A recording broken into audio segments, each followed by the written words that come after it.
Ray, my gimmick. Hameen Media Group. Big Ray Hernandez. The Vet, Jamie Williams. This is your Next Level Wrestling Review. And we are NXT.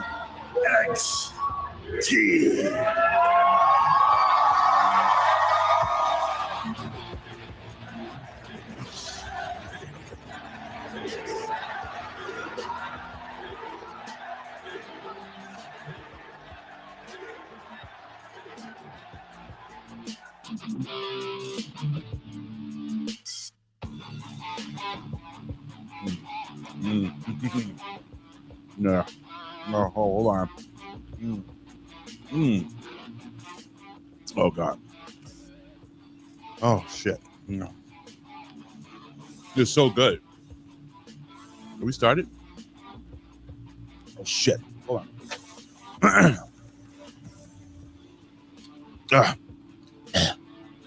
Ladies and gentlemen, this is your Next Level Wrestling Review. If you don't know who I am, fucking choking over here. Hold on, let me get another coffee.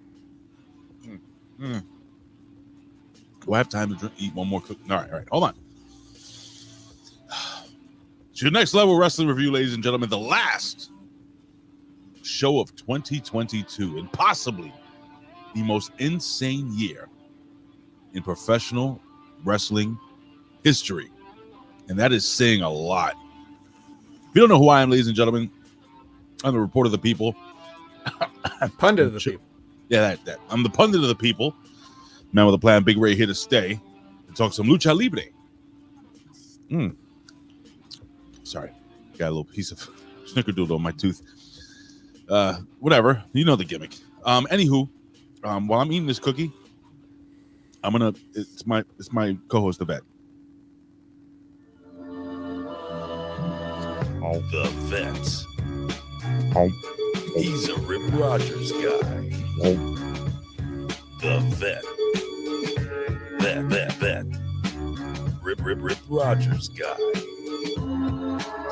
Well, ladies and gentlemen, he's hurt, he's old, he's fucking tired, and he works with fucking children. And he's a Rip Rogers guy. Ladies and gentlemen, the Vet, Jamie Williams, the Hook champion of sweater wearing. What's going on, Vet? Hook is the best, and he's everyone's favorite. How you doing, Ray? I just said I'm hurt and I'm old, fucking tired. Mm-hmm. All right, I got my cookies. Hey. That's a win. What? That's a win. All right, let's go right into it. Cookie review. You can't have any. That's fine. Okay. Hold on, let me get some cookie review music. Maybe someday I'll win a bit and get my own cookies. But for right now, we'd like a cookies out of 10, please. Fucking 20. A 20 out of 10. They're so fucking good. So first I gotta give two shout outs. First I have to give a shout out to the lovely Elizabeth. Oh yeah. Before I even shout anybody else out. But I have to also, there's nothing better than walking into work, right? I'm walking into work. There's a big box there. The big box said Big Ray Hernandez. Like, well, who the fuck sent me this box? You don't normally get mail addressed literally Big Ray Hernandez, right? Right. It's very rare. Sometimes I do. But, 99% of the time, I don't.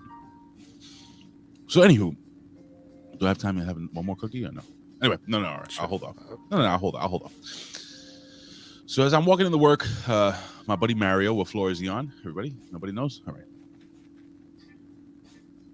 Gives me this box. He says, Ray, this box is, I open the box, cut open the tape and shit. And I open the box and it's like this aluminum thing. And I open it up and it's just a big, giant bag of corn-fed meat. And then all of a sudden I says, there's a lot of fucking steak. A lot of dead cows in here. It's got to be Frank's pickle barrel ass. Mm-hmm. And because you're not a very trusting person, I'm sure nobody knows where exactly you live, even though we've narrowed it down to somewhere in Arizona. Mm-hmm. Frank's pickle barrel ass knows where I work. A scary thought. It's fine. And Frank sent me a giant box of meat. Delicious meat. I've been eating steak. Number one, I haven't shit right in about a week straight. But You're the liver king.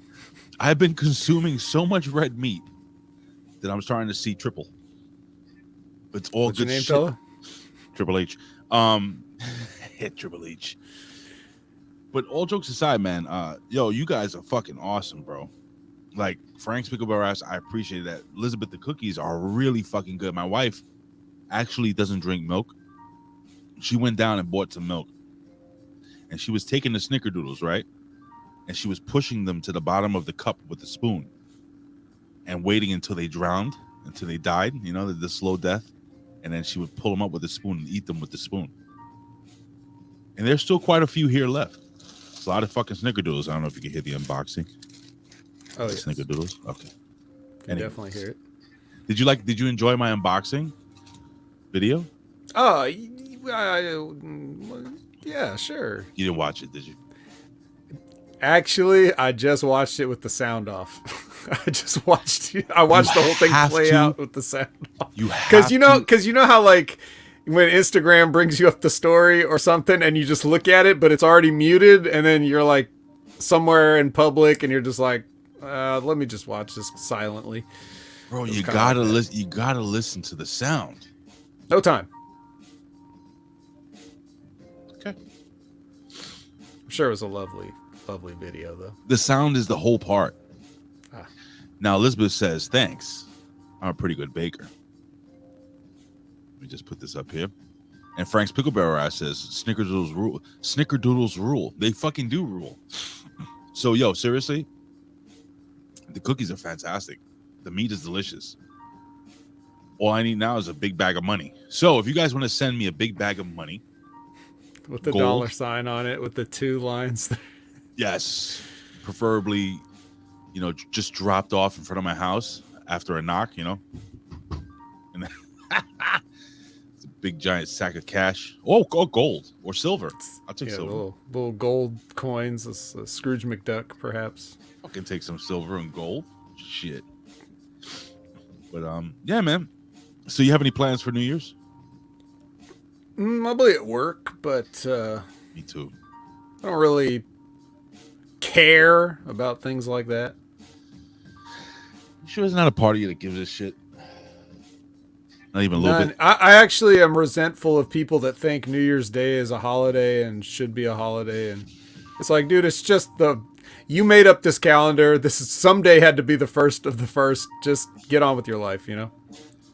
Yeah, I'm starting to care less and less about New Year's. Like my wife was like, she's like, "Honey, do you really have to work New Year's?" I'm like, "Yeah, nobody can cover me. I got Christmas off. I didn't get paid for Christmas because you know I don't know if you guys work any jobs and shit, but most of the time, you know, when you work on a holiday, you get what's called time and a half or double time, depending on your state. In our union, we get time plus time and a half. It's insane. It's like a week's check in one goddamn one day. So that Christmas hurt. Was it worth it? Almost is worth it. Me waiting for my cookies. Worth it. Yeah.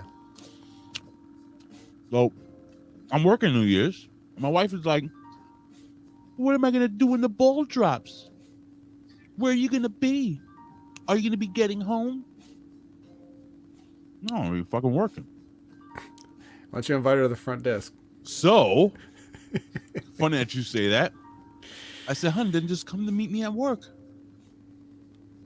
What are you gonna be doing? Her mother's gone already. She already went back to Cali. You know, her friend is a loser. So anyway, I figured, hey, just come meet me at work. We can make out, while I'm in my dirty uniform, and we'll call it a day. And then maybe I'll grab, boobies. I'll grab those. Anyway, so that's my plans for New Year's, bro. I got to work too. It's called being an adult, and it's just another fucking day. Nothing really changes. Look, after 4 decades on this planet, you kind of know how these things go. Almost 5. You know what a New Year looks like. You know what Christmas looks like. You know what everything looks like. You've done it all. Time to get that money. Colin is in here and he is crying about today is Billy Ray Valentine's birthday. Oh shit.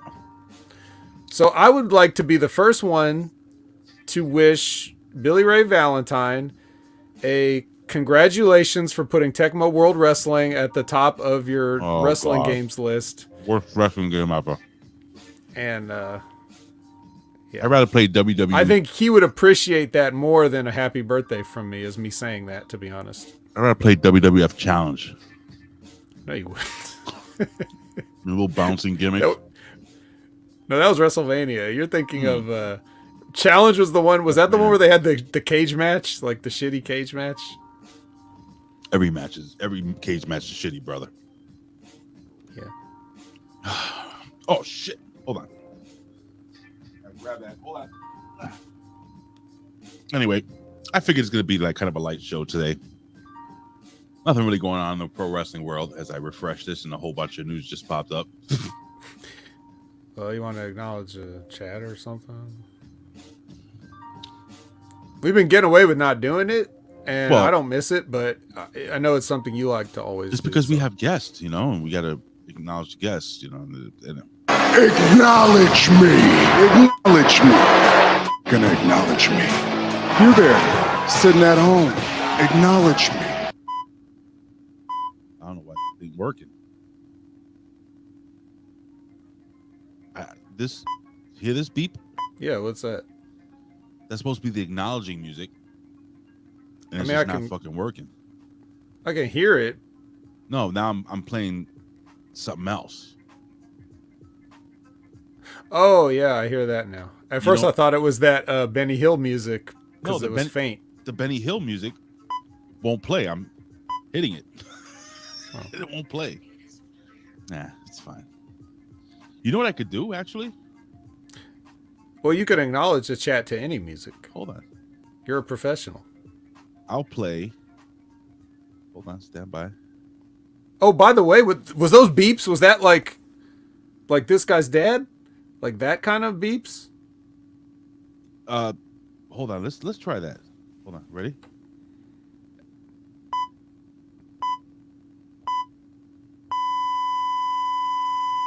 Yeah. Dan. Now let's try. Let's use the April Hunter music. The A Show with April Hunter. Anywho, on behalf of the A Show, we acknowledge the next level chat. Labrat says, and I quote, "I laughed, vet. Happy birthday, Billy Ray Valentine. Happy birthday to Billy the Kid Valentine." I gotta call him after this. Send him a link. I can do that. He ain't gonna happen. He ain't gonna jump in. That's fine. I sent links to people. Probably get kayfabe, as you guys in the wrestling world say. Anywho, all right, let's start off with Labrat. We got Labrat in his house. He was very first. He says, "Morning to the vet, Big Ray, and the chat." Good job there. Buckshot Kid is in his house. Buckshot Kid, big shout out to Frank's Pickle Barrel Ass, the meat sender. That's what I'm gonna call him from now on. The meat sender. The meat barrel. Frank's meat barrel. Frank's meat barrel ass. Sounds like a movie I've watched. We have, the lovely Elizabeth sending cookies. Yeah, giving me diabetes. Yeah, I'm giving myself diabetes. I've eaten so many of these fucking cookies. We have, with a record of 142 and 16, handsome Dan Heffron. No longer dancing. He's now handsome again. He hasn't fought in quite some time. After winning his last match, given the lifetime supply of gruel and bacon bits. Anywho. Please, handsome Dan sir, Heffron. may I have some more? We have this prick, Colin Wyson. He's in the house. Okay. The human equivalent of gruel. He is the human equivalent of... No, he's the human equivalent of bacon bits. Oh, come on. You don't want to give him that much credit, do you? You think bacon bits are that great?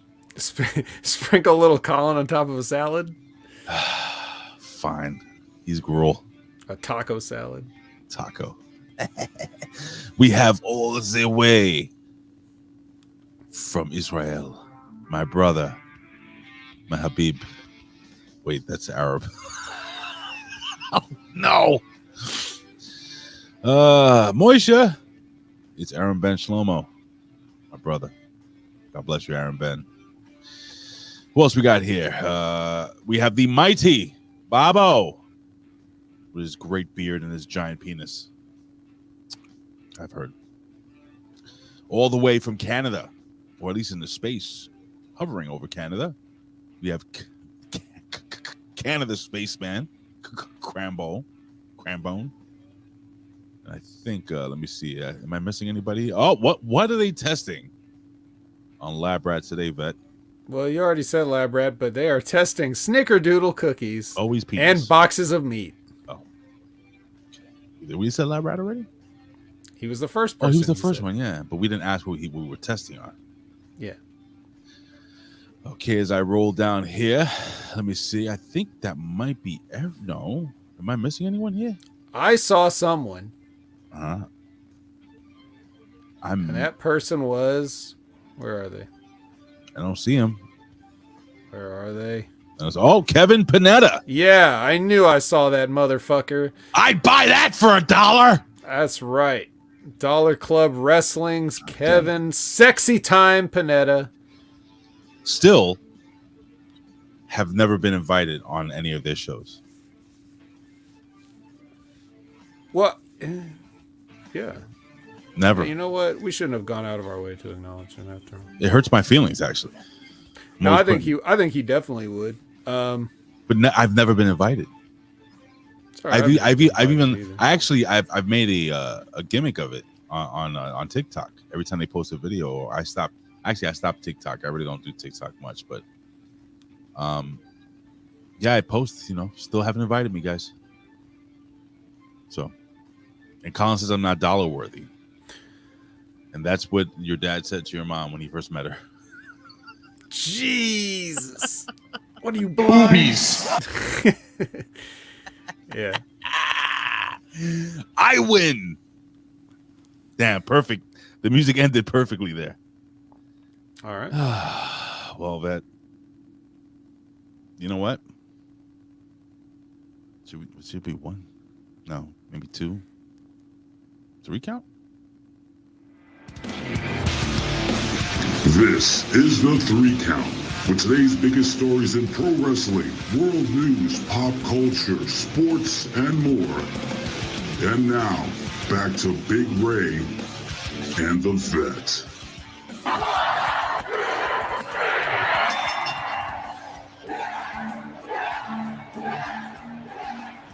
All right, ladies and gentlemen, it is the 3 count. The biggest stories, news, gimmicks, and everything. World of professional wrestling. Anyway, I wanted to kick this off with kind of like an open discussion regarding NXT. Okay. So when we came into 2022, and again, it's been a fucking crazy year. Were they still the black and gold brand in 2022, the beginning of it?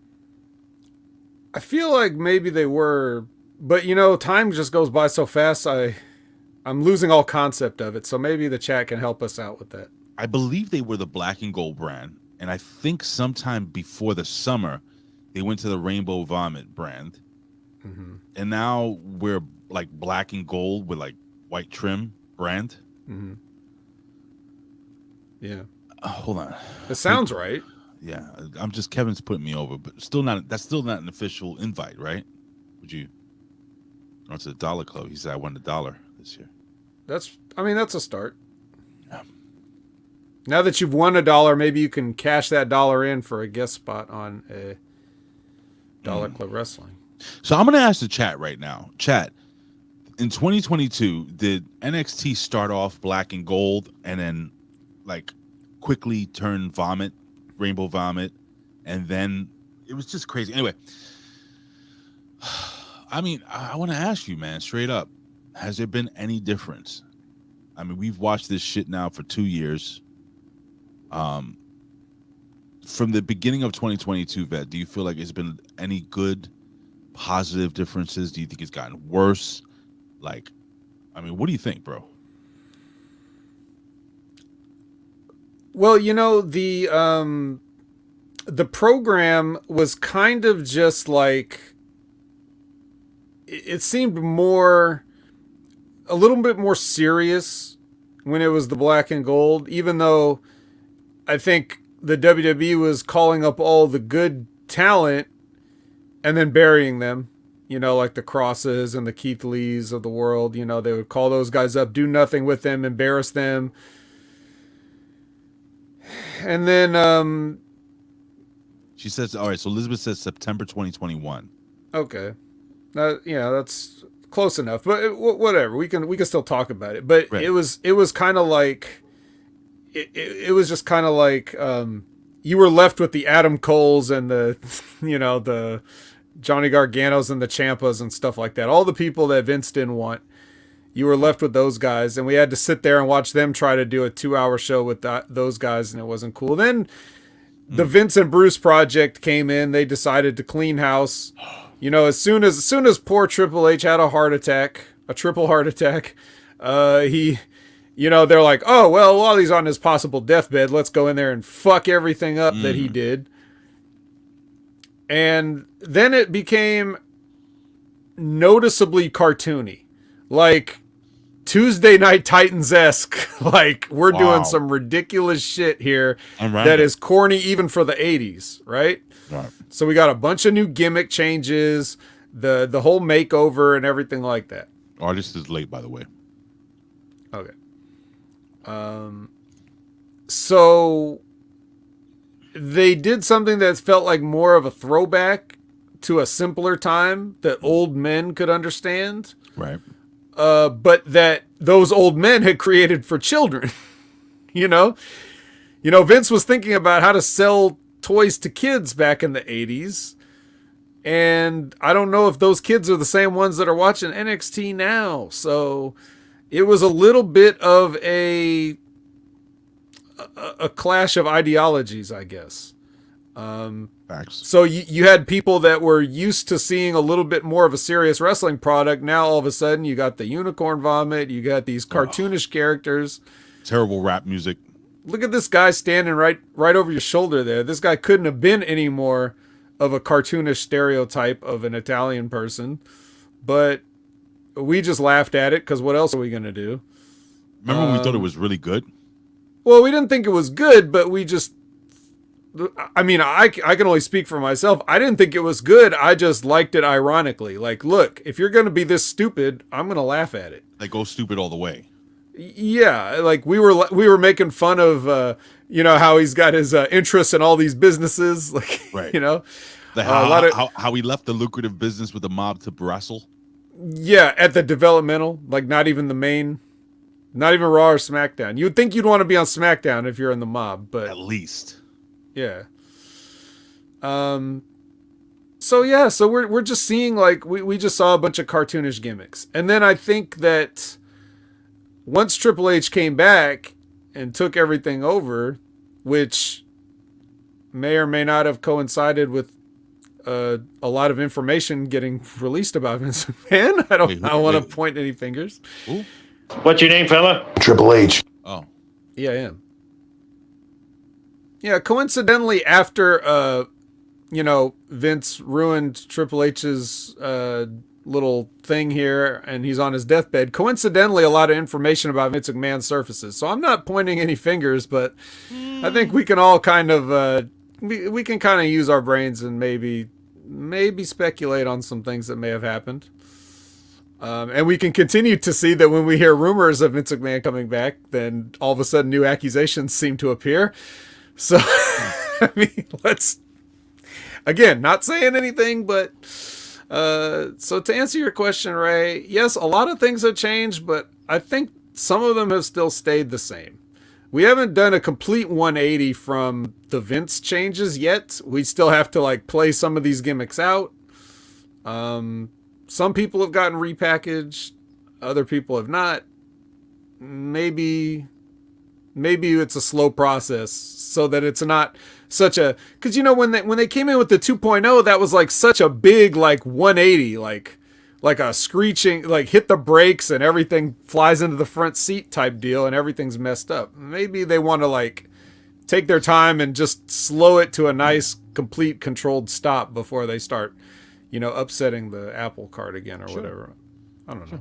I mean, do you think though now at this point in 2022 it's a better product than what we got starting off in 2021? I mean, I think it's a little bit, but there's still some stuff. Right. Like, I want them to, as Lab Rat point out, the most important thing is NXT lost Poppy. That was the heartbreaking. But the door's open. She may be able to come back now.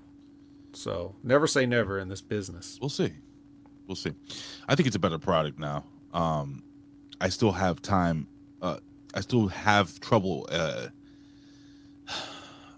I still have trouble sitting through a whole show at times. You know. Mm-hmm.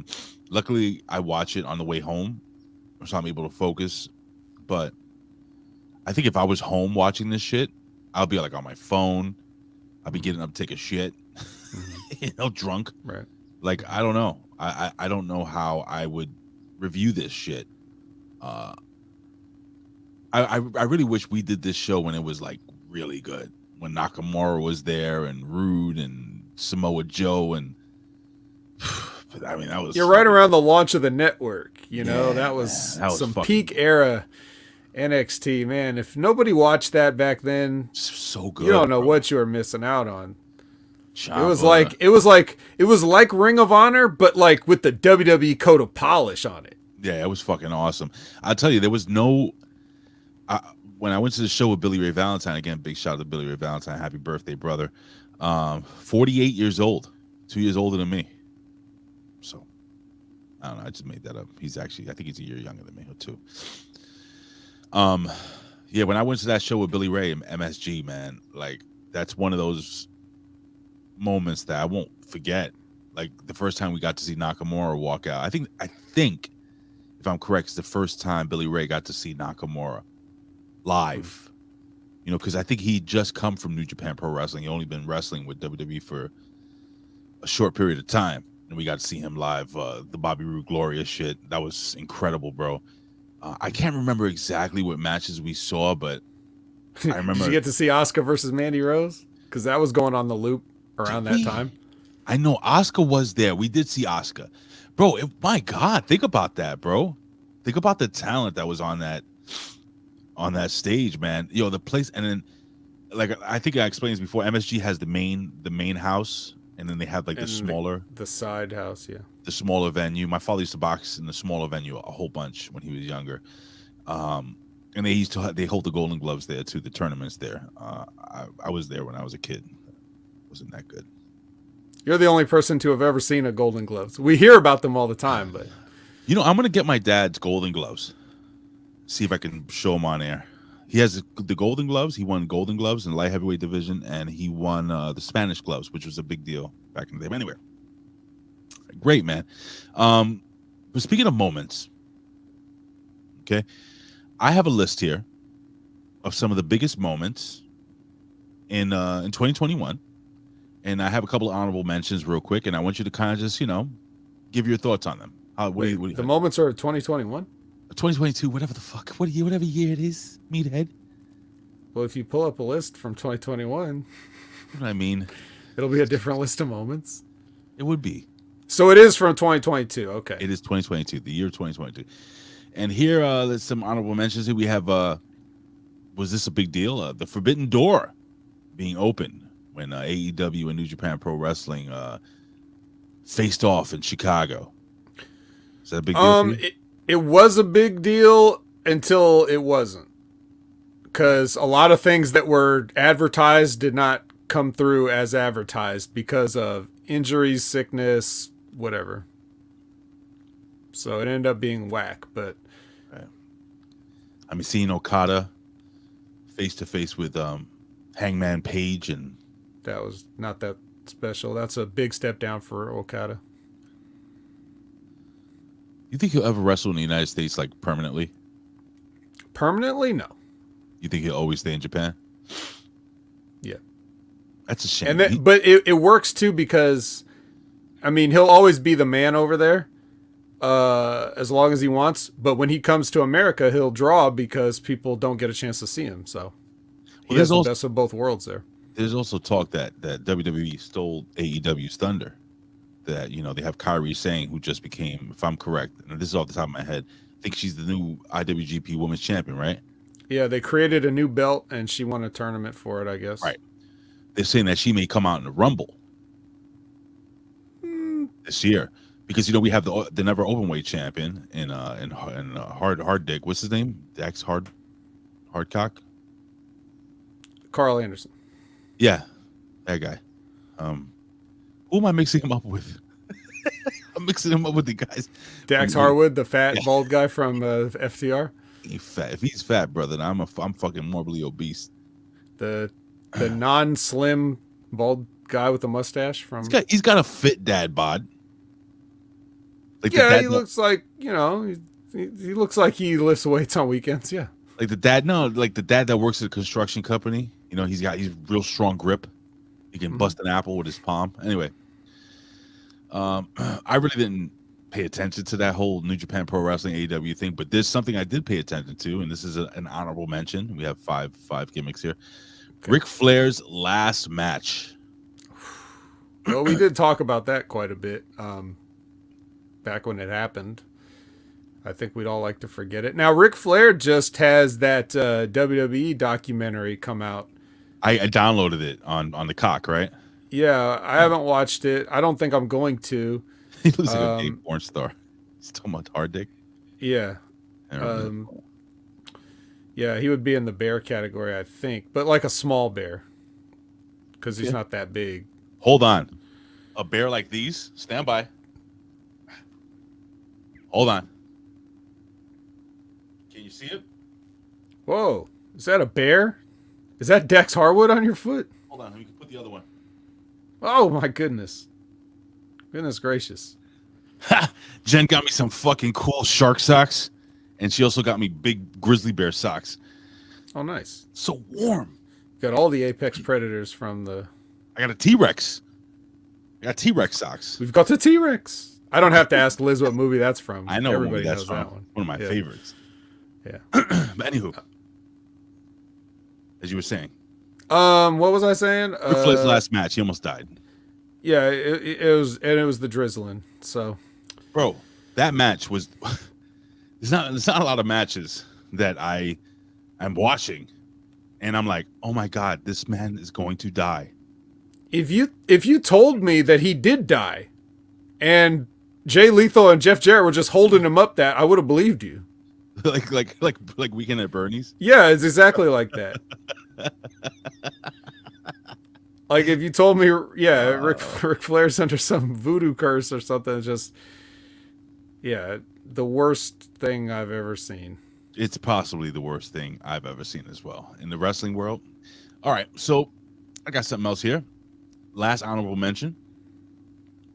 I don't know if you guys remember this, but do you remember when Tony Khan stumbled out into the ring, right? Took off his sunglasses at the time, heart-shaped sunglasses, and pronounced that he was the new owner of Ring of Honor Wrestling. AEW acquires Ring of Honor. Remember that? Yes. Nothing. No Who made this list? Hey, let me guess. No, whoever made this list was putting all these things over, weren't they? All right, so here's the deal. I went through all the things. No, I actually made the list. I have a note. Here. It's in my notes. So what I did was I just looked at a whole bunch of shit that happened in 2022, and I just kind of jotted like what I thought were the top 5, and I had forgotten Ric Flair's last match, and I forgotten all these other ones with ROH and everything. So I just threw them in honorable mentions. Okay. So, nothing. No big deal. Not out of those. Aaron Ben Shlomo's asking, Ray, Ring of Honor has a show yet? I don't think they have a show. No, they're gonna do the. I think they're gonna do the content on the website with the Honor Club and stuff. Colin says the Yeti, Mummy RoboCop electric chair match way worse than Rick's last match. You agree? No, because those other things only lasted for minutes, and Ric Flair's match seemed like it lasted for an eternity, and it had a huge build to it. And it was Ric Flair. If a guy comes out, and I think he's confusing the Yeti and the Mummy, I think he's thinking those are two different things when it's actually the same thing. It was Ron Reese wrapped up like a mummy. It's the Yeti. Yeah. Jeez. I don't think Colin was watching Memphis wrestling with Jerry Lawler when he did have a mummy. But yeah, so that was just a few seconds, the double, hugging Hulk Hogan with the Giant, like that only lasted a few seconds, it didn't even last as long as it took for Ric Flair to come down to the ring in his entrance. But it remained with his shirt on, with the shirt, shorts. Yeah. Was he wearing trunks? I don't remember. And he couldn't have the belt fell off him. The belt was too heavy. He was falling over. Yeah. Woo! All right. Let's get into number 5. This was hard to kind of like. All right. Number 5, I put Cody Rhodes coming back to WWE. Kind of a big deal. He had the match. I think it was a WrestleMania 38 with the big fucking gimmick on his chest. Yep. what Wait, what gimmick on his chest? What are you talking about? Remember when he had the fucking broken pectoral muscle? No, that was later. Oh. The WrestleMania match, he was fine. That's right. He was fine. But he comes down, dressed like Nutcracker. Mm-hmm. What'd you think, man? Cody Rhodes, is that a good number 5? Like a big moment in 2022? It was a big moment. I think for this show, for the Next Level review, the bigger moment was you and I arguing about Cody Rhodes and just the general sincerity of him. I think it made for some entertaining content, and it got kind of heated, but like in a working way, like where we're not really mad, but we very spirited conversation about me saying that Cody Rhodes is a fucking phony piece of shit, and you trying to, paint him to be a good guy. I don't know. I think he's a good guy. Good times. But was it as good as number 4? I don't know. What's number 4? Stone Cold Steve Austin has one last match at WrestleMania 38. See how I mixed up the notes there? Ah, yes. Well, a lot of things happened at WrestleMania 38. Bro, for me, that was, it was really good. Like I really fucking enjoyed that match, and I was a huge Stone Cold Steve Austin fan. Like incredibly huge. Who wasn't at that time? But to see him in the ring, stomping a mud hole in the and fucking Kevin Owens' ass, and I thought it was great. I think it was a great job. I couldn't believe he took a suplex. I was like, oh no. It was one of those. It was like a Ric Flair moment, but not. This is how we wanted the moment to go. Right. This is everything Ric Flair's match wasn't. Yeah. And who's to say that Stone Cold Steve Austin ain't gonna be whipping somebody's ass at WrestleMania 39? Is it this year? 39, yeah? Something like that, yeah. Sure, why not? Yeah, it was good. It ended up being good. Ended up being good for Steve. Steve has never wanted to come back and have something happen like what happened to Ric Flair. You know what I mean? Like that's why he stayed away and stayed retired. And it would have been nice if he was the few guys who actually stayed away. And I didn't like the build up to it. It just seemed so forced. It would have been better if they had done it better. But just what you got on the night Like, I think we could all be happy with that. And by the way, there's no news in the 3 count. This is the 3 count. Yeah, So, nothing happened. Nothing really happened here. No big deal. And then, so there was that, but then at the same time, like, as high as that moment was, because that was night 1, right?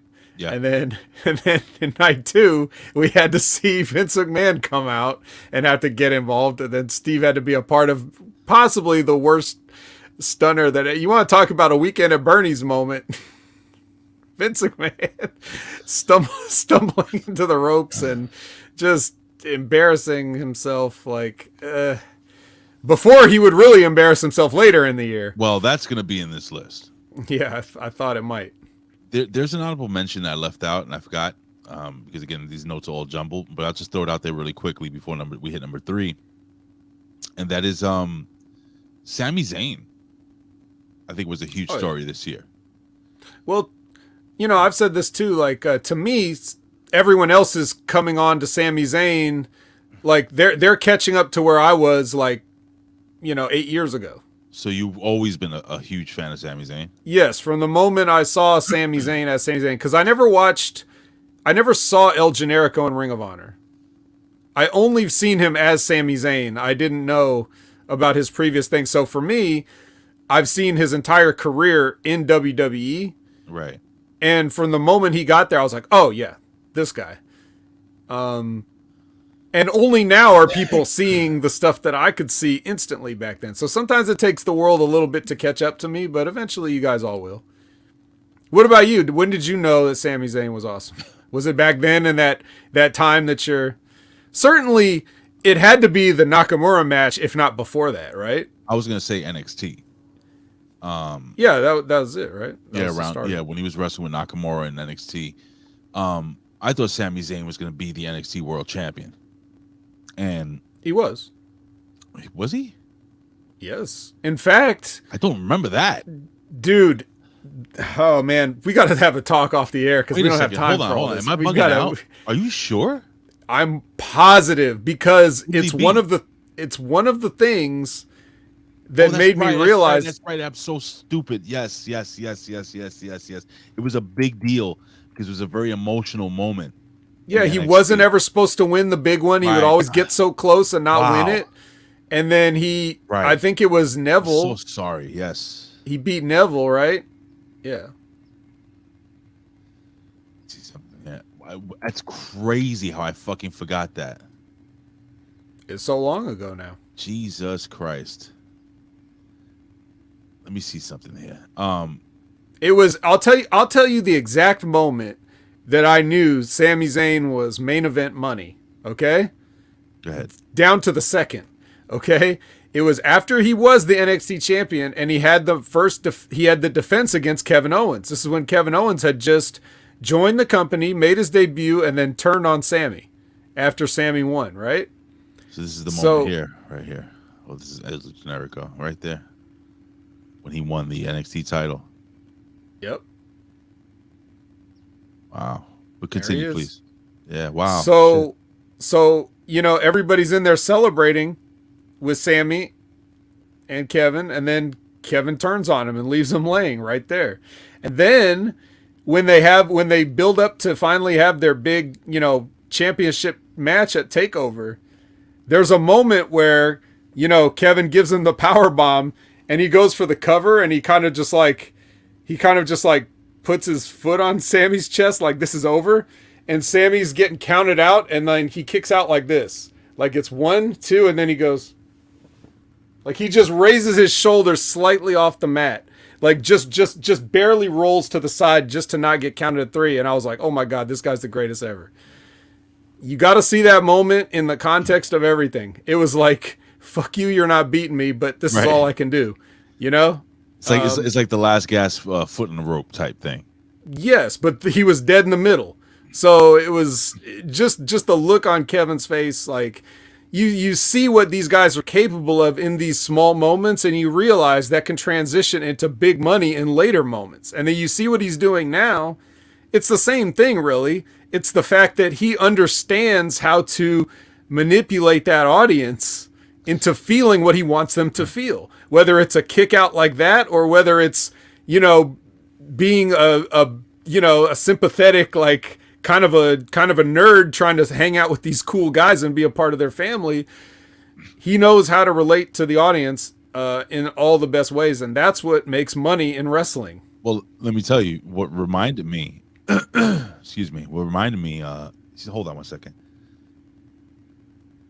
Cough button, clearing throat button. Was when this was just recent when Roman Reigns looked like they were about to all fucking pounce on him. When they were like, take that shirt off. Mm-hmm. Take that shirt off. You don't have the right to wear that shirt when he was wearing the whatever shirt, Uso shirt. And the look on Sami Zayn's face, like you just wanted to go in the ring and hug him and hold him and be like, it's gonna be okay, buddy. I'll be your friend. And then the elation, and then just like off the cuff, he didn't write the whole, are you feeling oozy? Sami Zayn is so fucking good. Mm-hmm. So fucking good. He makes what wrestler, I forgot who it was on this platform that said the most important thing is this, you got to make somebody, you have to make them feel. Sami Zayn makes you feel, whether you feel he's annoying, whether you feel he's great, whether you feel he's a lovable, like, he makes you feel. And you don't get a lot of that. And that was the problem with Roman Reigns in the beginning. Nobody gave a shit about Roman Reigns. He didn't make you feel. Right. Now, everybody, like when Roman Reigns is on screen, you feel like that's the fucking man. That is the biggest star in wrestling today. Come such a long way. So, Sami Zayn. Big, that was an honorable mention. It should be my number 3. But I had written down my number 3 is Sasha Banks and Naomi walking out. Crazy, right? Well, I mean, it was two of the biggest female, one of the biggest female stars. The other one is, but she's married to a guy that keeps fucking up. Yeah. Poor Naomi. But I love Naomi though. I love her too, man. I think she's gorgeous. I think she's talented. Possibly the best in-ring wrestler out of any female in the WWE. No, absolutely not. But we'll go with the other things. Who do you think's the best? Charlotte? Well, she wasn't even the best wrestler in that tag team, but I mean, you think? Oh, whoa! You think Naomi is not better than Sasha Banks? I think Sasha Banks is terrible. Come on! She's don't no say good. Terrible. I don't think she's don't very say good at all. Ray, come on! Don't. She's okay. Don't she's do that okay. to yourself. No, because you're the don't guy embarrass yourself live. You're the one that put internet. over that stupid idiot with the tank, thinking that she was the next fucking coming of the fabulous Moolah, and she sucked. No, but I never said she was a good wrestler. I said stunk. Everything she did sucked. Well, I don't even remember her name. What's her name? It doesn't matter. Yeah, Shotzi. Yeah. Well, the problem is you don't let her do stuff. You book her like the Ultimate Warrior. Run down there, beat somebody up, and leave in the tank. But anyways, Naomi's just a cheerleader that is very athletic and did a lot of stuff. Not good in the ring, but that doesn't matter because she's smoking hot. She is smoking hot. She's very fun. And she's low key the hottest girl that they had. Really, if you want to. But yeah, there's tons of better, workers than her. But it doesn't matter. It doesn't. Not everybody has to be the best. Everybody can't be the best. You can't all be tied for best. You can't all be Billy Ray Valentine. Right. He didn't click that link yet, did he? No. Okay. He ain't gonna come on. He's not even watching. All right, so those girls leaving when they were tag team champions. Oh, wait, Colin says he wasn't talking about Sasha being better than Naomi. He was talking about Cameron being better than Naomi. Cameron? Who the fuck is Cameron? That's the girl that tried to pin the chick when she was on her stomach, and she's like, count it, ref. Yeah, that. Remember her? That's the girl that was in the Tough Enough show. She was on a Tough Enough with Stone Cold Steve. Wasn't she the one that said her favorite match was Melina versus her favorite match of all time was Melina versus who was it? God damn. Like Mickey James or something like that. Hey guys and gals out there. Please. They all know. I know everybody in the chat knows what she said. What was Cameron's favorite match of all time? But real quick, one more honorable mention. I forgot to mention this. Scissoring became a pretty big deal in 2022. Pretty over thing. You think it's run its course? Foxy. That's it. God damn it. Melina versus Foxy. What? That's her favorite match of all time. Of all time. Because that was the only match she saw that week. Bro, I'll give you off the top That's of my where Stone head, Cold gave her the, what? You know, like he what?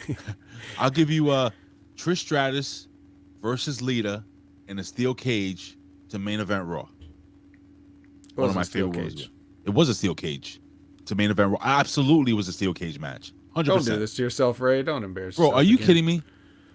First of all, you didn't remember Sammy was a champion. Second of all, you think that Naomi is a better wrestler than Sasha. Third of all, you thought that match was in a cage. It wasn't a cage. So your number 2 moment. It was a main event. Oh wait. Was it a hardcore match? I think it was a hardcore match. It's the one where Lita scorpioned herself and inspired Red Velvet to get into wrestling. This is when Lita won the title. I don't remember that. I just know there was no cages. There was a cage. Cage. All right. You a big fan of scissoring? No. Okay. Number 2, my number 2 moment was CM Punk's press conference. Like Good press everything CM Punk. Anything that had to do with CM Punk, this was a huge moment. It was the year of CM Punk. Now I'm being accused of that Elizabeth laced the cookies with something. Can anybody confirm or deny that main event Raw, Lita versus Trish Stratus was a steel cage match? I think it was the first time they ever main evented Raw. Yes. Women. It was the first time women had main evented Raw. And it wasn't in a steel cage. No. Damn. That would be a pretty crazy step. Like, we wouldn't even let women wrestle in the main event, but we're going to give them a cage too. Yeah, I mean, women battle royals. It was still going through the ropes. Yes. Second rope counts. Yeah. Second rope counts. Okay. CM Punk, brother. Love him. Everyone knows how much I love CM Punk. I'm tired, and I work with fucking children. I mean, possibly the greatest soundbite of all. I'm gonna keep this soundbite forever. It should come pre-installed on all future roadcasters, just like the little conspiracy music. I erased that. Oh. Fucking Colin. Yeah. It's Hold on. I think Taz is coming back.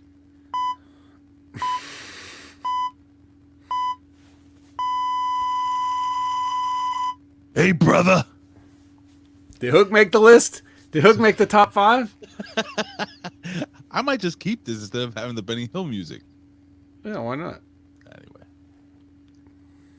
CM Punk, brother, your thoughts? Well, most of you listeners know, like, my complicated thoughts on CM Punk about how I kind of thought he was a douchebag and I didn't really like him, but I can't argue that as time has gone by, like, he seems like more in line with my philosophies than a lot of these other young guys are, so he was right. I end up taking his side on everything. Now, could he have been a little bit nicer to other people along the way? Sure, but I've heard things that CM Punk wasn't necessarily an asshole. He was an asshole if there was. He wasn't an asshole if he knew you or if you were one of his friends. Bro, so he just did they did a podcast. Did you hear about it with Dax Hardwood? Seriously now. The guy from. So Dax was talking about there are a lot of shit. Well, I have. Oh, hey, hold on. Let me stop you there because I have heard all the nice things he did while he was at AEW and helping out guys that wanted to help. Yeah, no, I'm saying that's not who he used to be. So maybe he learned some lessons about life after getting the shit kicked out of him for real in a couple of UFC fights. Maybe it gave him a different perspective and an attitude change. Maybe it humbled him a little bit. But the CM Punk that I met was kind of a cocksucker because he was mad that he had to go to developmental, even though he was already a big name on the indies. And, I do think that there were some people that he didn't like, and he was right not to like them.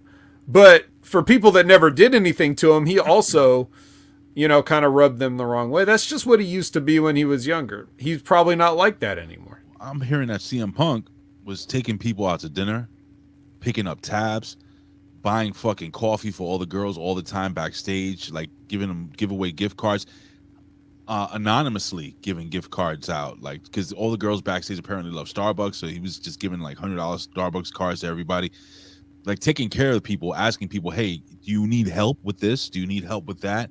I've also heard that CM Punk offered to host like promo classes and shit backstage, like, yeah, a lot of nice things. That's great. Well, yeah, you're saying that, but you're also kind of surprised, and the reason you're surprised is because you know the rep from before. Sure, that's fair. So I'm glad that he's different now. Everyone should grow as a person. He just has a way of saying things like he sees it, and that rubs certain people the wrong way. It reminds me of me in a lot of ways. Like, a lot of times I'll just be blunt and just say things, but I'm usually nicer to people if I don't know you, unless you give me a reason not to. And he sometimes was a little bit coarse with people that he didn't know. He didn't have a reason not to like them yet, but he would still just kind of be a dick to people for no reason. And hopefully he's moved on from that. Frank says, why did no wrestlers knock him on his ass at OVW? I don't know. Probably because they were scared for their jobs. Facts. Like, you could get released at any time, because back in the 2006, 2007 era, there wasn't a lot of talent. There was a lot of assholes that weren't good at wrestling that were all there at the same time. So everybody was scared of their jobs because they knew they were the shits, and they weren't going to do anything to rock the boat. And also, the only other alternative was like, either you go wrestle in Japan or you wrestle in TNA. Like, that was it to make money back then, if right? that. You don't just walk into Japan, Well, like, usually you have to have somebody to vouch for you. So that's not what I heard. Anybody gonna? Yeah, who knows, right? Are you ready for number one? I'm ready. All right, here we go. Let me play. I think it's only fair we get some theme music for this. So, number one.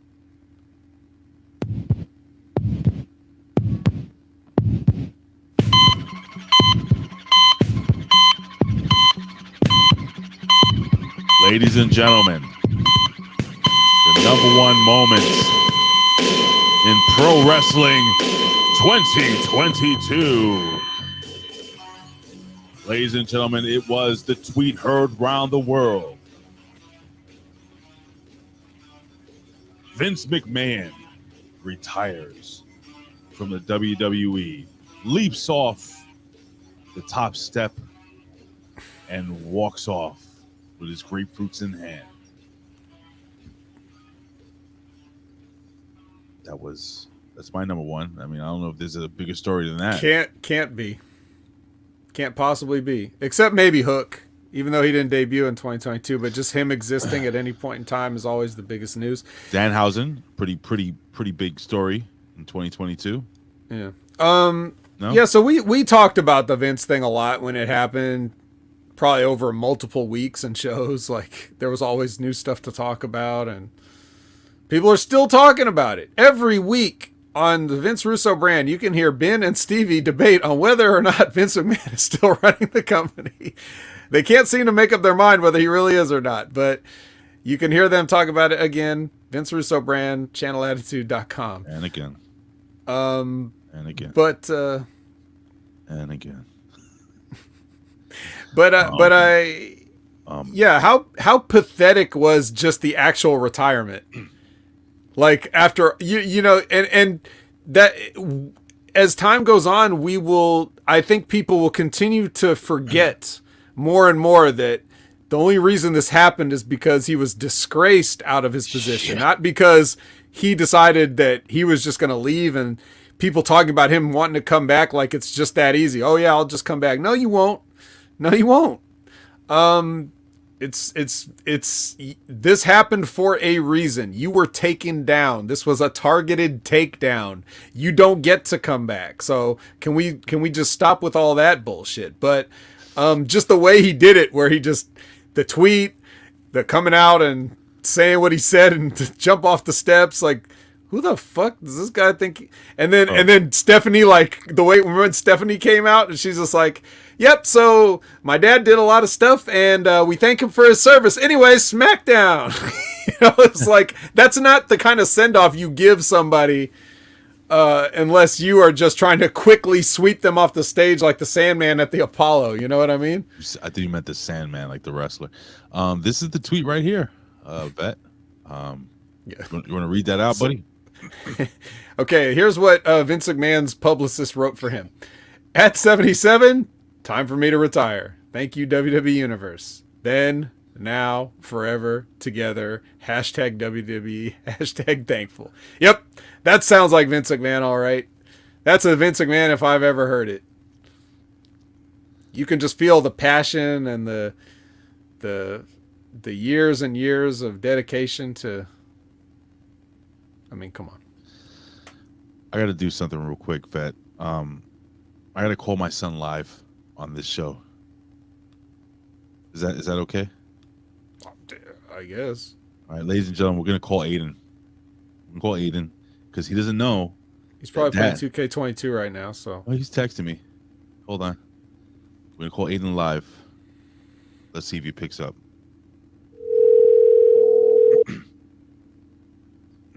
Hello. Hey, buddy, what's going on? I'm good.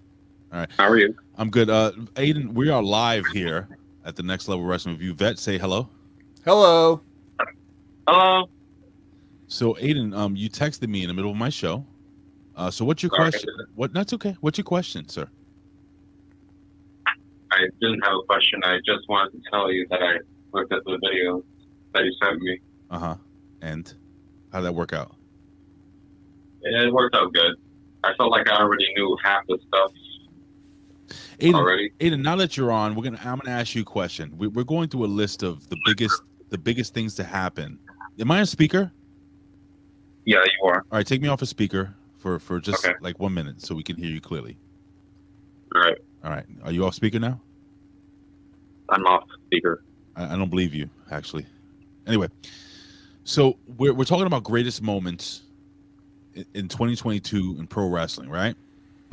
Yeah. And by the way, Aiden was just at the WWE event, the WWE live event, Vet. You want to ask him how it went? Which event? How did was it the best ever? The greatest ever? The greatest event ever? Yeah. No, but it was an exciting event. Oh, I see. Who went on last? Main event. Last was the Bloodline versus Braun Strowman and Kevin Owens. Well, that's a pretty good main event. And didn't Bray Wyatt have his first match in ring since he came back to WWE? How was that? Yeah, he did, but the only thing I didn't like was that it only lasted for 2 to 3 minutes. Vet, what do you think about that, Vet? I mean, what do you expect? He's fat and rotten and blown up. Aiden, my question to you is, sir, what is your number one moment in 2022 in pro wrestling? When Vince retired. That's crazy because that's exactly what we're talking about. I mean, you grew up, Aiden, with Vince McMahon as your guy, right? Like he was the guy that ran WWE for you. How did you feel when he retired as a teenager? I'm gonna be honest. I was actually kind of glad because the storylines that he was making was getting a little stale or just plain stupid. From the mouth of a child. It's fucking on point. Aiden, I just want you to know that I love you, my son. If you have any questions, no matter what I'm doing, I will always call you. Got it. And I love you too. All right. Now, do you love the Vet? I don't know. Do I? I don't know. Should you? I don't know. Should I? Aiden, is the Vet over? Oof. Aiden, Yes. is the vet over, I don't know. or is he a jobber? Any answer is correct. He said, I don't know. That is correct. All right, buddy. Listen, I'll call you later if you have any questions. But everything worked out fine? Yep. All right, ladies and gentlemen, my son Aiden. I'll talk to you later, buddy. Hello. You can hang up, buddy. Okay. Bye. Bye. Bye, bud. All right, so we got a run in. That's good. You know, it's so funny. You know, he's right. Things are getting stale. Very, very simple. Very, very honest. Beyond stale. It's like, stale is like, you can still, if something's stale, you can still eat it. This was like, you didn't take the trash out for 3 weeks and you left it in the sun. Oof. You know? How did we survive without coolers back in the day? You just brought home what you could eat, I guess. I just remember something like when we used to go camping, or when we used to go to like the trips to like the beach and shit. The only thing we put in coolers were the sodas. So we were eating ham and salami sandwiches or whatever the fuck with mayonnaise. Remember how it had mayonnaise just sitting out in the aluminum foil wrapped up and shit, and it always had, it tasted good, but like off. And it was just like, so when the mayonnaise slightly yellows. yes. The good old days. So all right, Vince McMahon is my number one moment. Do you have a number one moment, Vet? Something bigger than this, or that's it? No, there's nothing bigger than that. This was the biggest thing, and there was a lot of things. We're probably forgetting a bunch of stuff. There was a bunch of small, big things, but I mean, come on, Vince McMahon being disgraced into retirement.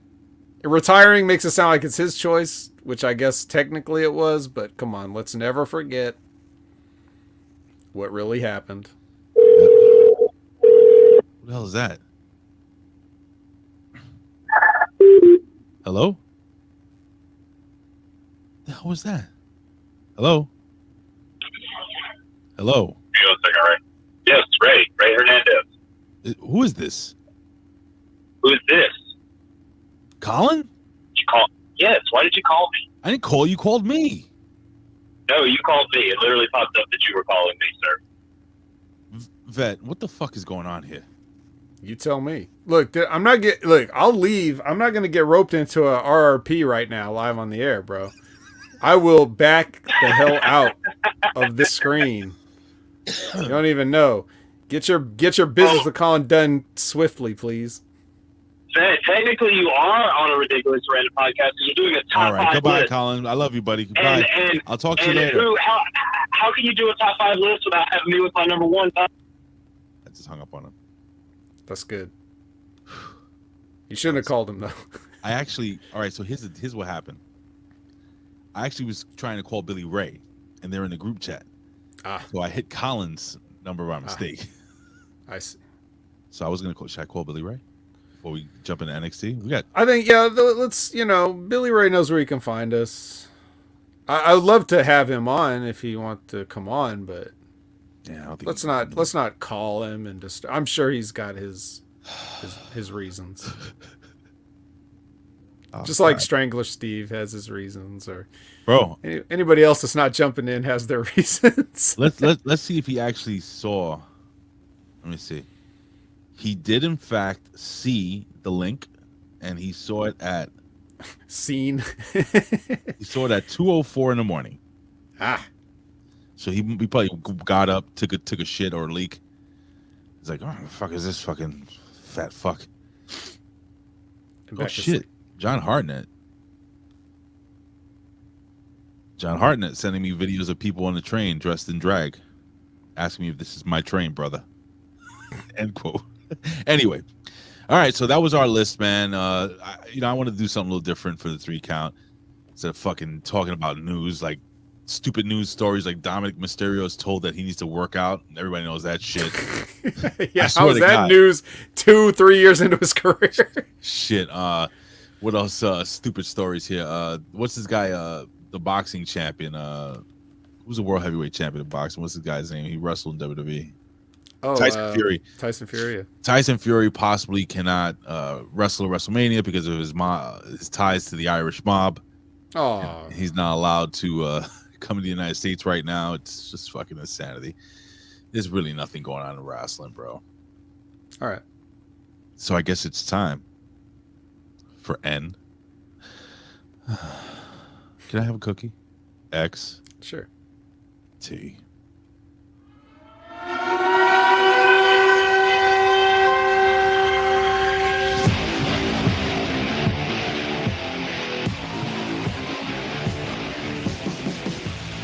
All right, ladies and gentlemen, it is NXT. NXT was live December 27, 2022. That, of course, was on Tuesday night on the USA Network. And this show is headlined by a huge NXT North American Championship match between Tony D'Angelo and Wesley. But a whole bunch of other shit happened before that. So, Vet, as usual, my brother, take it away. Yes, a bunch of shit happened before that. And even before all of that shit happened. Now, some eagle-eyed viewers, not me, I didn't find out until after the fact, but some eagle-eyed viewers of Monday Night Raw, not this past Monday, but the Monday previous, may have seen the Bloodline giving a beating to Andre Chase in the back when they were going on a rampage. Now, you may say Andre Chase? No, again, no one said that. You may ask yourself, why was Andre Chase at Monday Night Raw? And the answer is because he had to have a main event taping match. And so I went back to check it out. I went to fired up main event, and I watched Andre Chase versus Cedric Alexander. I think of, what's his name? Fucking Fat Boy with the Rock's daughter. He wrestled there too. Did he? Yeah, get a match. Oh. He posted Well, no on one his cares Instagram. about that. We're here to talk about Andre Chase. So Andre Chase did his What we shit. have right now is a teachable moment. Sorry, every time you say his name. Yeah. There was a teachable moment there. He tried to do the teachable moment spot, and the crowd didn't know it. When he started doing the Chase You Stomps, some people in the audience kind of got with it. Because even if you don't know the gimmick, he still says, give me a C. So you can give him a C if you want, like even if you don't know what's happening. And some people did. They were trying to be polite, I guess. Did he get over at all? The crowd? It just wasn't the kind of match there you get over.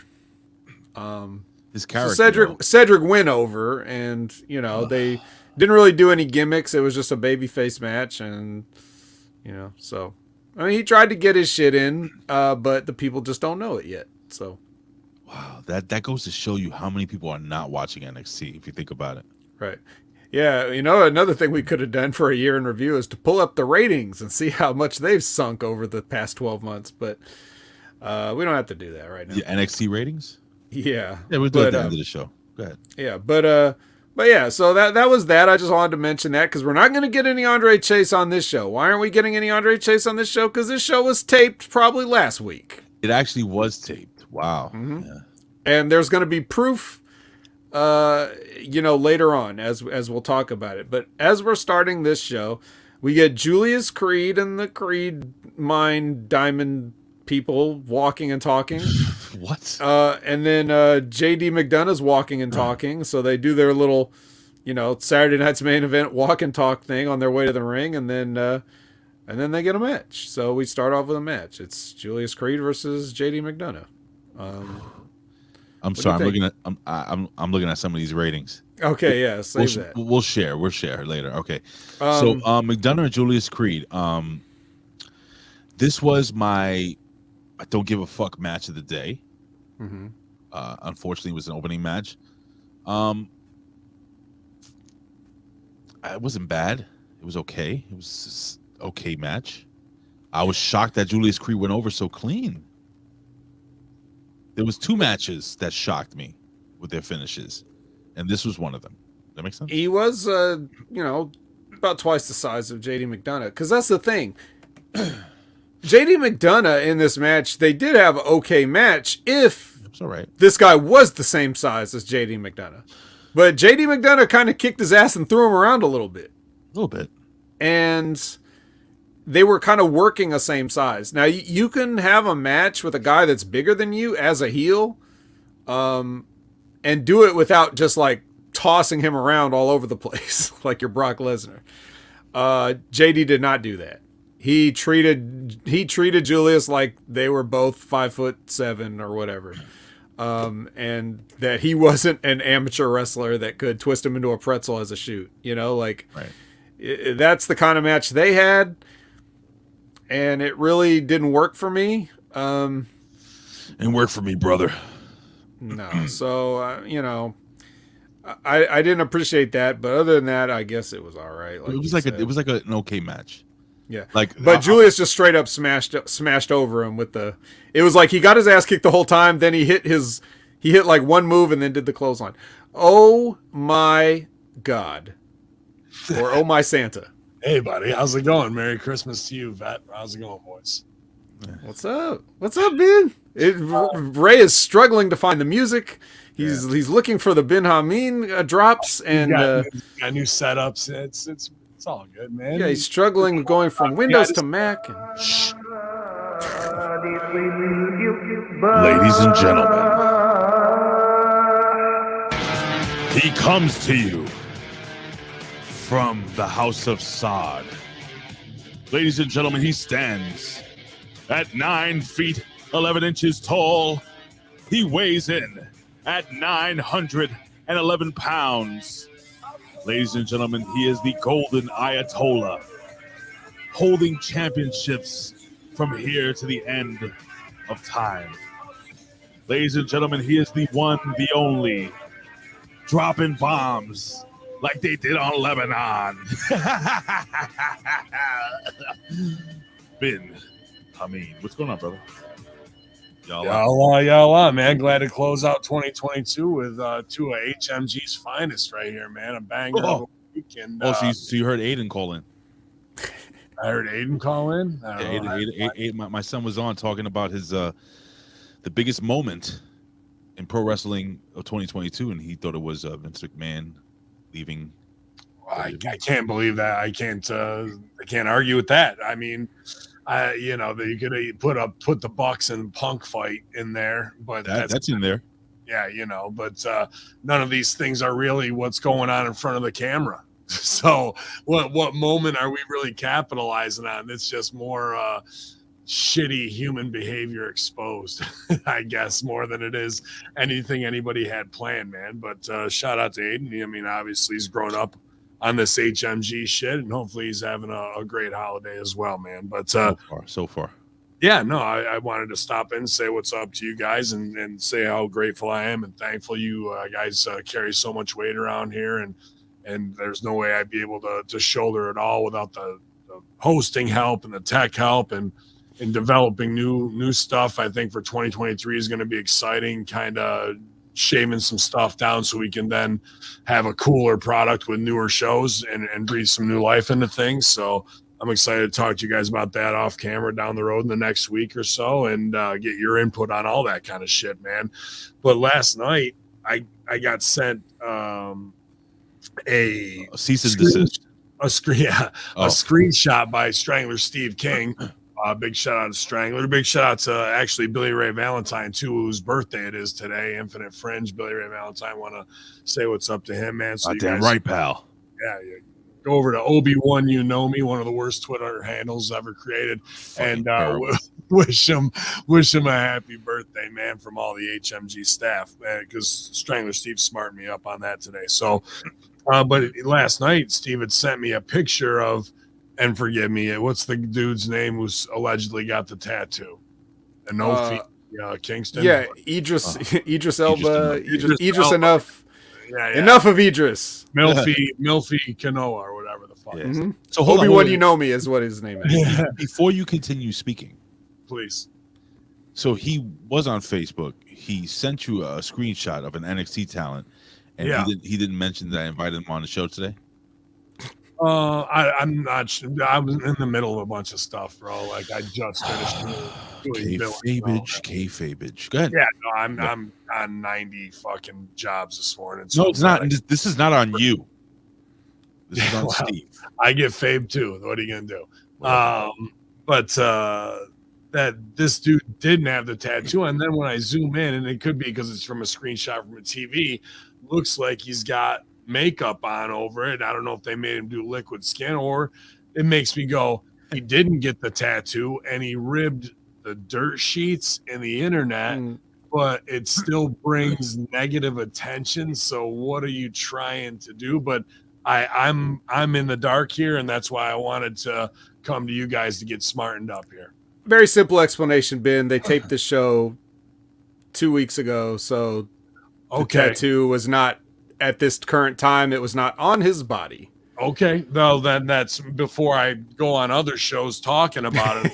Thank you for smarting me up, because I'll show you this screenshot that Steve had sent me, which had me confused, because you can see in there now that could just be taking a picture of the TV, but where the tattoo would be, it looks like there's makeup there, right? So there ain't enough makeup in the world to have covered that gaudy mess that he got tattooed on his body. Plus, if you're going to go in there and have dudes grabbing you, it's immediately going to come off. So what's the point of doing that? No, this was just because they taped it for the holidays. They did back-to-back. You can tell because the guys in the audience had the same sign as they did last week and all this kind of other stuff. So it's like, no. We when we talked about that with Baltimore last week, we were talking about the story. And then we saw him on the show, and he was kind of wearing a shirt, but the shirt was no, he wasn't wearing a shirt. He just walked out shirtless, and there was nothing on his chest. So it's like, okay, now we're all saying the same thing. Like, when did this actually happen? That supposedly. So what they must have happened is they taped the 2 shows back to back, so put him in the can. Then all of a sudden he goes to the tattoo parlor, gets this stuff done, on social media. Could still be kayfabing, could be ribbing people. We don't know until he actually walks out there with it on, which or if he never will again. I didn't want to just like heat on the ignorance of it, but I'm like, so your explanation, obviously, I believe is the true one. You know what I mean? There you go. It's coming to get you. That's Idris and No Face Instagram, by the way. Yeah, he's dressed as the boogeyman. Yeah. Okay. Well, I mean, the fact that he did or didn't do it had me perplexed, because I was like, well, if he's trolling, what good does that really do? But your explanation is far more logical and sound than what I had only had a small slice of information. But he actually retweeted the clip where I kind of said I'd fire his fucking ass by January 1st. And, it's not even the heat on him. How can we have a developmental system like that where people are doing that kind of stuff? The stuff that's coming out with this dude Quincy now, the Velveteen Dream stuff. Time out. What's coming out with Quincy? What happened with Quincy? I didn't hear this. I guess there was some, and this got stooged to us, and it still hasn't kind of hit the sheets. But if you search in just world news, Quincy from NXT, it comes out. I guess there's these burner accounts that he made to log in to troll divas on NXT.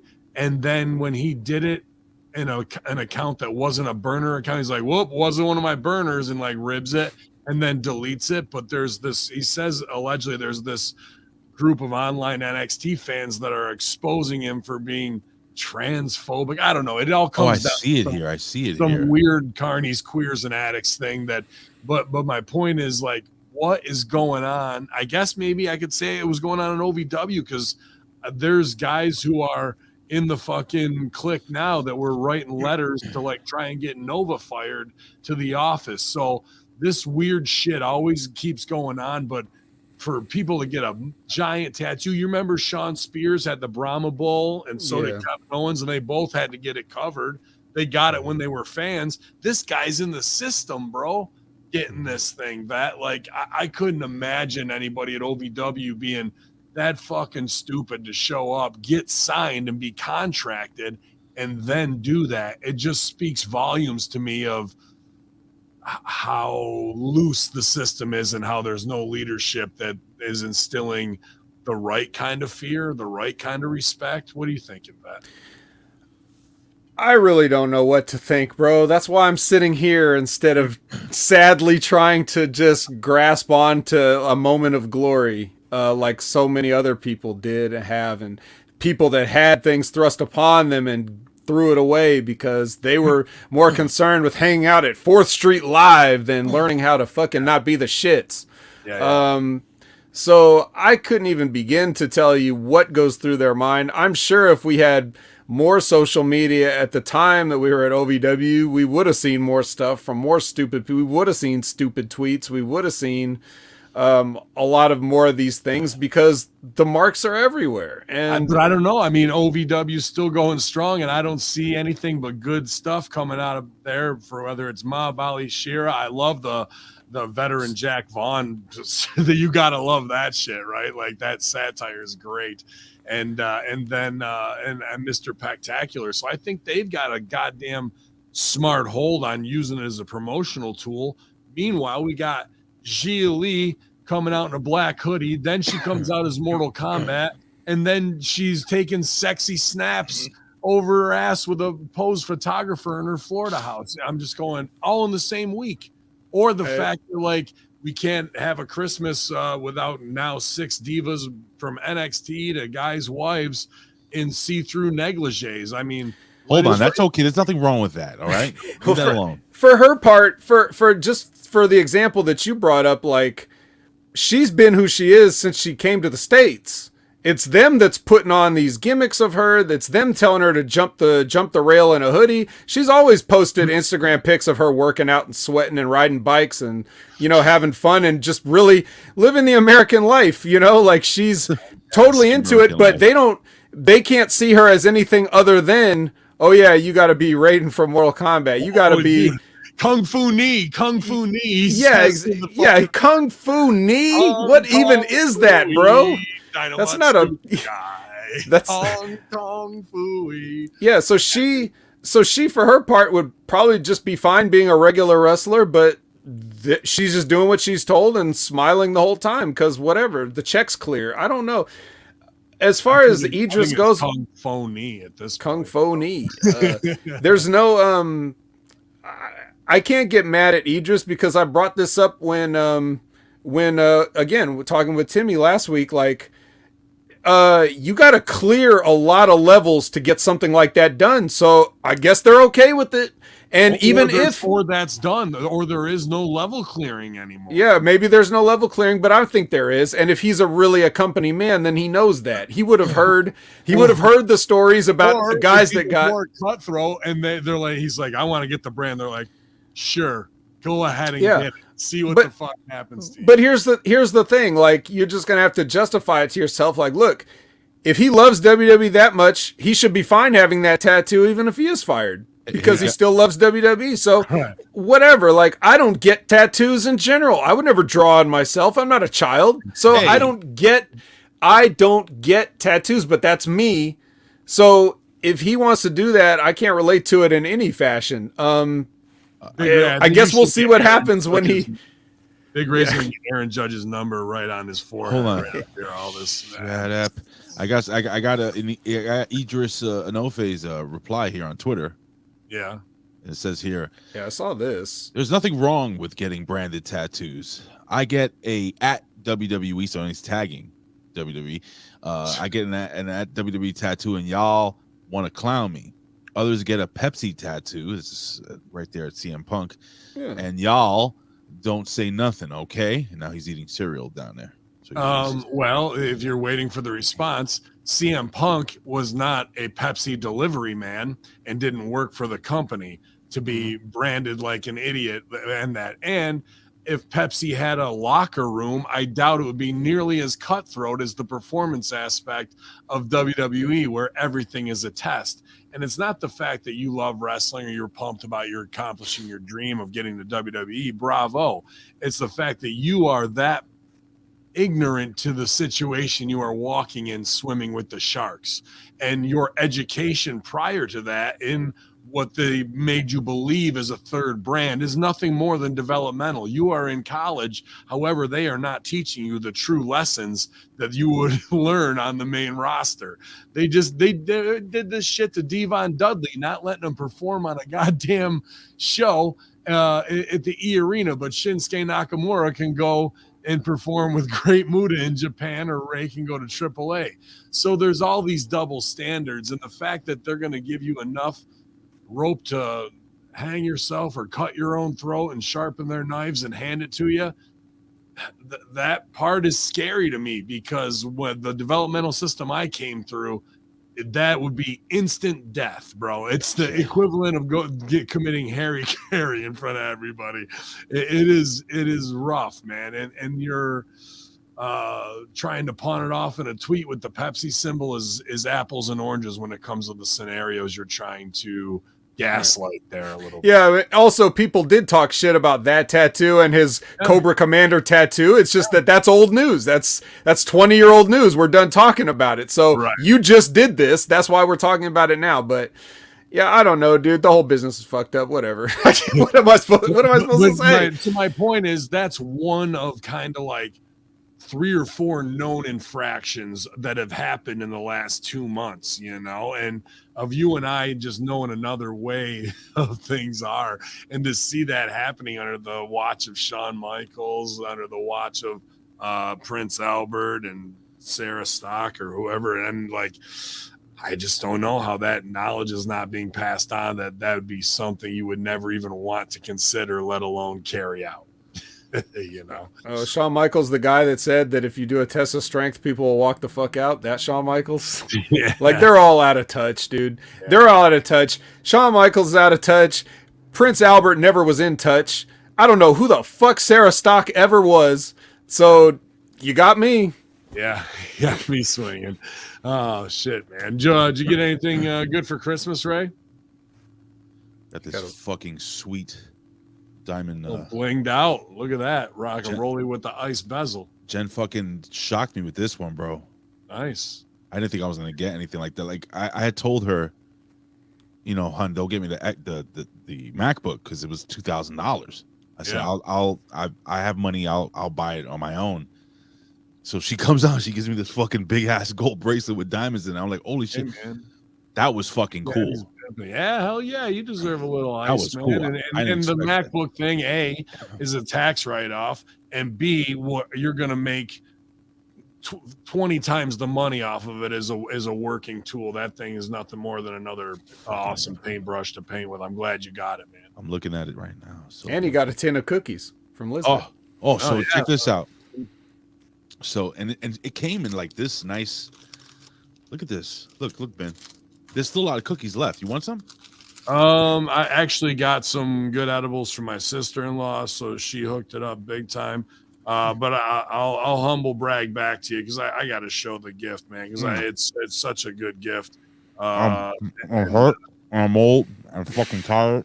And I work with fucking veterans. That's right, man. But my man, our man Frank's Pickle Barrel ass. He sent me that. He sent me steak too. The meat box. Yep. Unbelievably generous, bro. Just to have the level of fans and support HMG on channelattitude.com, subscribing, or Patreon. I'm gonna hop off here in a minute, record a new episode of The Consultants to have out tonight before the AEW self-help group will be hanging out tonight watching the show together.